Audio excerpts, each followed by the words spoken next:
Hey, welcome to 850 Armor Works, making of a Mando. Yeah, it's gonna be making a Mando from start to finish, beginning at concept all the way through to completion. Making a Mando is not like doing something like a stormtrooper with a 501st or something like that. You don't have a specific paint this, use this part, etc., etc. With the Mandalorians, you've got so much more freedom and creativity, and so a lot of people can get locked into analysis paralysis. They get so caught up with the possibilities of what they could do, they can't move forward at that point and actually begin. Or they just wing it from start to finish, and there's no plan that goes into it, which can look really good if you're somebody who can plan as you go. But if you're not somebody who can visualize as you're going along, then you might end up with, it doesn't look good, or you're just not happy with the finished product. That was, the idea behind this series is we're going to show how to do all the planning. I chose the planned concept. I wanted something based off of my motorcycle. I've got a 2006 Yamaha R6 that I bought it used in 2009, and that bike has been with me for, a decade and a half now. It's been a lot of things to me over the years. It's been, peace when I needed it, freedom when I needed it, responsibility when I needed it. And so that bike has played an important part in my life in a lot of ways. It was there for me with my kids. My kids grew up going for rides on Daddy's motorcycle.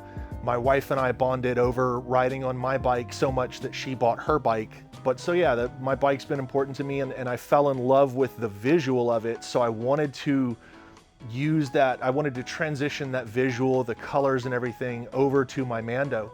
So the first thing I did was I went online and I found some line art video or line art drawings. I just did some Google searching for Mandalorian costume line art or whatever. Found some really cool images online that I just saved to my computer, and I pulled them up in GIMP. If you use Photoshop or whatever, you could probably get away with using Paint if you had nothing else. But I used GIMP, and I just played around with color schemes and where did I want colors to go. Do I want this part to be this color? Do I want it to be that color? Did I want, where do I want the design carryover and things like that? I even did a Paz Vizsla recolor, just playing around with the color curves and things like that, just to see how it might look on a heavy armor. I knew I probably wasn't going to want to go with a heavy armor, but yeah, I like the intricate look on some of the Mandos, but I wanted to kind of keep things pretty simple. So all of my planning is basically like single color for each piece. I'm just going to move the different pieces around, move the colors around in areas that make sense and things like that. That's my plan, at least. Come up with your own ideas. If you want crazy intricateness all over the place, go for it. That's just not my bag, and it's not what I'm looking for. So one of the things about the costume is we went to the Mandalorian Mercs website. We checked out their costume requirements for the different types, and I had to decide, I knew I wanted a post-imperial look, but did I want to do the covert, or did I want to do a mercenary look? So we had to look through the different costume requirements and figure out what was going to be more fitting for the type of costume that I'm trying to build. I've had a couple of spinal surgeries over the years, so I have some mobility issues and things like that. So I have to keep that in mind when I'm wearing a costume. I've got to have a costume that doesn't cause issues or cause physical pain for me. So I need a lighter and more mobile costume. So that was something that I had to keep in mind as we were looking through the material. Something else that I've tried to keep in mind during this is the idea of elegance and simplicity. There's lots of cool stuff that's out there, and the more you cram into your armor, the more everything gets lost in a sea of random stuff.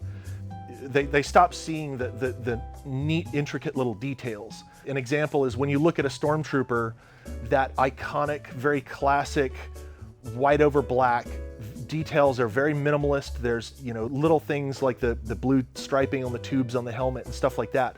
Little tiny things, and there's only a few of them. Everything else is very simple, and that's the idea that I'm going for, is try and keep things simple, keep it simple, stupid. As far as, you know, what sort of Mando I'm going for, you know, because everybody's like, oh, you've got a background for your Mando. I guess because I'm already limiting myself so much, the idea is that I would be going for something simple, you know, not very heavily armored, something like a scout or a sniper or some sort of an outrider or something like that. You know, it's also like I'm doing bright yellow and white as two of my three colors, and it's hard to blend in and be a scout when you're, you know, you stick out like a sore thumb against any background. So I don't know, suspension of disbelief to a certain extent, I guess. As I was playing around with the Photoshop, or well, playing around on GIMP, I kept most of my designs really similar with that checker stripe running down the right side of the chest, but I do plan on playing around a little bit. We'll take a beak pull, you know, a non-sellable pull of armor that I'll paint. I'll do a couple of different designs. I'll do that checkerboard down the front, but I'll also try some other simpler ideas, maybe just colored lines, white, black, white. I don't know, I'll come up with something, and I'll do some paint tests and see what looks good, what looks reasonable. But I'm gonna try and keep it all with, you know, that minimalist approach. That's the plan. While I was doing this, we went to Cam and Leon FX's Patreon page. We've talked about him before on the Armor Bites podcast. We're big fans of his work. Anybody that's, you know, interested in doing a Mando, go check out his stuff. He's got what he calls the Make a Mando helmet, where you can, you know, pick and choose from all these different components. And so we picked through, found the stuff that we liked. We're supporters of his Patreon, so we have access to everything, but I believe you can buy piecemeal. I'm not 100% sure, Mike would know, but, you know, Google him, go check it out, find out. It's not hard to figure out. I just didn't, because we're already subscribers. I was really kind of tempted to go for some of the crazy designs because he's got some really good looking stuff, but no, you know, simple, elegant, maybe a touch crazy. We'll see when the helmet comes in. I'm gonna go ahead and order the helmet, or well, we're gonna get the helmet started printing. We've got 3D printers available to us.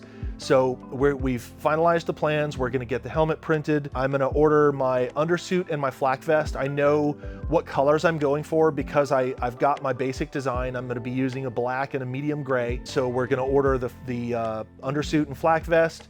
Those will take a little while to come in. I wanna sleep on the concepts for the design and colors and patterning of the armor.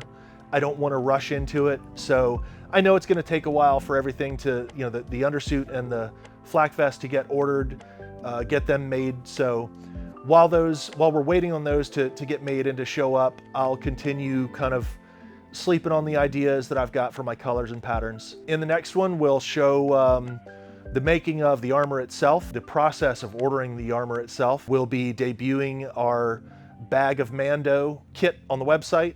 At least that's the plan at this point, I believe. So yeah, we'll see you in the next one.